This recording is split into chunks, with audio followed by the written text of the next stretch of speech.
The keto diet's pretty straightforward. It's not super complicated, but there are little things that make it a little bit confusing sometimes. Like people will tell you that you need to have a ton of fat in order to produce enough ketones to feel good on keto. And the reality is you do need a lot of fat, but you don't need a ridiculous amount.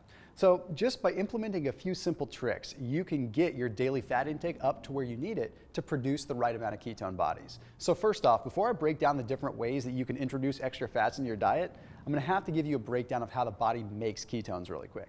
But first, if you haven't already, make sure you hit that subscribe button. You're watching the internet's leading performance and nutrition channel with new videos every single Tuesday, Friday, and Sunday at 7 a.m. Pacific time, and a bunch of other videos peppered in throughout the week as well. Also, make sure you hit that little bell button so you can turn on notifications whenever I go live. All right.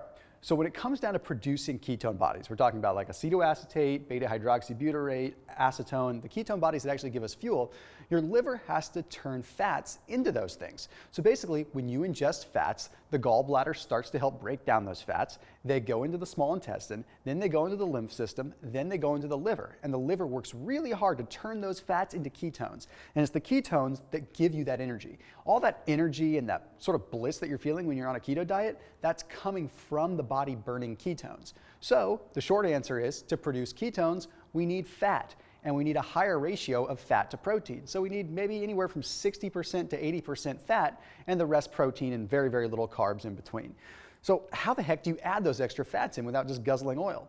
Well, let's break down some fun and interesting ways that you can add more fats. So first off, when you're following a ketogenic style diet, you want to be eating the leaner meats and adding the fats in through controlled sources. So this is contrary to what a lot of keto advocates will say. A lot of keto advocates will tell you just to eat the ribs and eat the greasy meats and eat the thighs and eat the drumsticks and all that stuff. And that's okay in moderation, but the reality is we can't control the fats that are coming from those meats. You see, if we get lean meat, we can control the fats that we put on it. So for example, if you go out and you get a big juicy ribeye steak that has a ton of fat and it's marbled with fat, okay, that's great. You're getting your fats in for keto, but you don't know exactly what that cow ate. You weren't hanging out with that cow through its entire life. You don't know what that fat truly is comprised of. You don't know if it's omega-3s, omega-6s. You don't know if it's oxidized. You don't know any of that. So my opinion is to go with the leaner meats and add the fats to it. So what I'll do is I'll go with like a lean chicken breast, or I'll go with a leaner cut of fish, or a leaner actual red meat. And what I'll do is at that rate, I will add something like ghee to the meat. This way, I'm controlling the fat. I'm still getting it from an animal source in this particular case, so that way at least I'm maintaining some congruency in terms of how the body's processing it.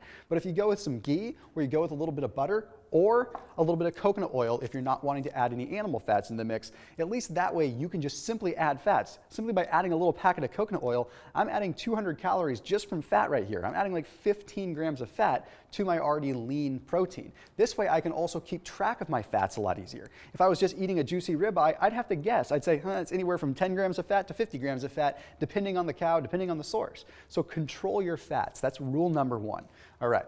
Now let's move into the next thing that I would recommend, adding mayo to foods. Okay?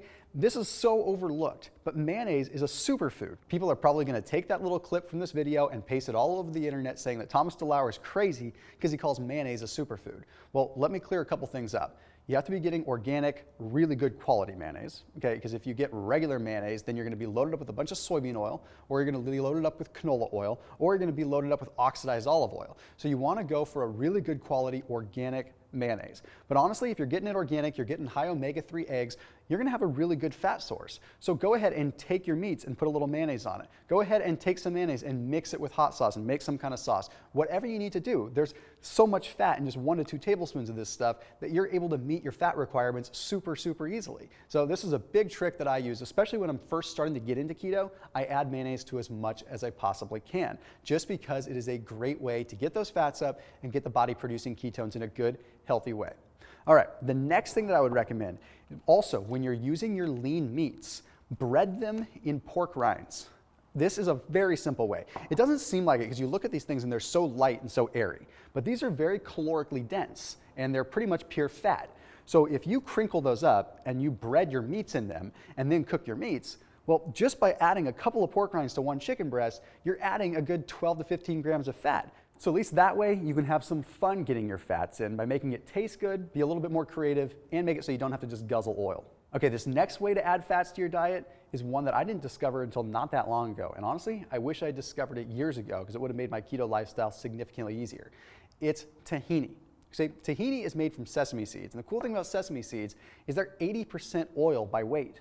So there's not a whole lot of other stuff in them. They're just flat out a polyunsaturated fat. The thing is, you have to be careful with some sesame because some sesame can be very low quality and can end up being a phytoestrogen. So you don't want to go totally overboard on it, but it's a great thing to add to a salad, a great thing to add to your meats, a great thing to really just add to just about anything if you're just trying to get your fats up from a pretty good polyunsaturated source. But the interesting thing about tahini is that sesame seeds contain something known as sesamin and sesamolin. Okay, so sesamin is a very powerful antioxidant, but it also triggers the body to produce a specific enzyme known as the malic enzyme. This malic enzyme promotes lipogenesis. So basically, it's a lipogenic enzyme. That means that it promotes fat breakdown and helps promote lipolysis. So not only are you getting a healthy fat by consuming tahini, but you're also getting something that's going to help your body break down the fats a little bit better so your body can utilize them better and actually get it into the process of creating ketones better. All right. Now the next one, my friends over at Perfect Keto have finally come out with a keto bar. Now the cool thing about this bar is it's not angled around protein like a lot of bars are, because usually when you're consuming any kind of protein bar or keto bar or any food bar, they're always angled around protein, which means that you're having a bunch of fillers and a bunch of garbage in it. So the cool thing is that Perfect Keto nailed this by literally just putting basic ingredients in it. How they were able to do it and make it so that it doesn't affect your blood sugar is beyond me. These guys have been working a long time on it. So these have coconut oil, but they also have cocoa butter in it. The cool thing about cocoa butter is it actually stimulates what is called AMP kinase, AMPK. So AMPK unlocks something known as uncoupling protein 1. Now, uncoupling protein 1 is pretty awesome stuff because what it does is it actually allows thermogenesis to occur at a faster rate within the body. So basically, it causes this protein system in your body to sort of turn on. That allows your core body temperature to get up a little bit higher. So not only are you getting more fats and more ketone production by eating these things, you could arguably be burning more fat, since thermogenesis is literally one of 2 literal ways that your body can burn fat. That's right, because when we actually look at fat loss from a clinical standpoint, there's really only a couple of ways that it ever officially increases outside of the hormonal level. We're talking about from a thermogenic side of things, and we're talking about it from a heart rate side of things. And these things aren't jacking up your heart rate, but they are boosting up thermogenesis. Now, of course, for those of you that are watching this video, you know that you can always get the stuff that I'm talking about, so check these guys out in the description down below. Honestly, right now is the chance to be able to get them at a discount, so see them down in the description. You can just click the link and you can check out the Perfect Keto Bar. These guys have nailed it, so huge kudos to them, and thank you to them for sponsoring this video and making it possible so that I can bring you guys awesome content. Which leads me into the next thing, good old-fashioned baking chocolate. Now, this stuff doesn't taste as good as a Perfect Keto Bar that you're gonna walk around with, but if you just need a little bit of added fat, you don't want anything else, you just want straight cocoa, this is the way to go. So if you go with 100% cocoa, you're gonna have, let's see, 8 grams of fat in just one section. 1/8 of this is gonna give you 8 grams of fat, with only 5 grams of carbs, 2 to 3 of which are coming from fiber. So yeah, you wanna keep your carbs low, but most of the carbs are coming from fiber here because cocoa is pretty much just straight up off the plant. So you're in pretty good shape there. Yes, it's bitter, but you can always melt it down and add some stevia. Now, the last thing that I wanna throw out there, and this is just a simple snack that you can always make and always keep with you, is literally making deviled eggs or making egg salad. This is something that people overlook all the time because they bring hard-boiled eggs with them, but they're thinking, oh man, I have to consume this egg, I have to consume the protein, it's throwing off my protein to fat ratio, all this, yada, yada.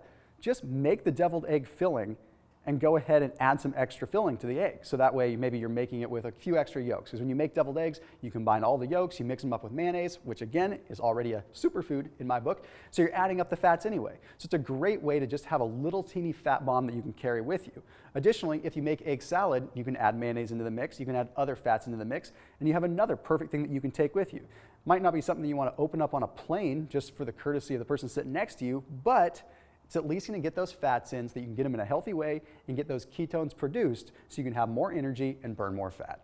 Hey, if you have ideas for future videos or if there's anything else that you want to see on a list like this, put it down in the comment section below. Be sure to review those and produce some awesome content that helps you get along with your keto journey or your fasting journey or whatever the heck your health journey is. So keep it locked in here on my channel and I'll see you in the next video.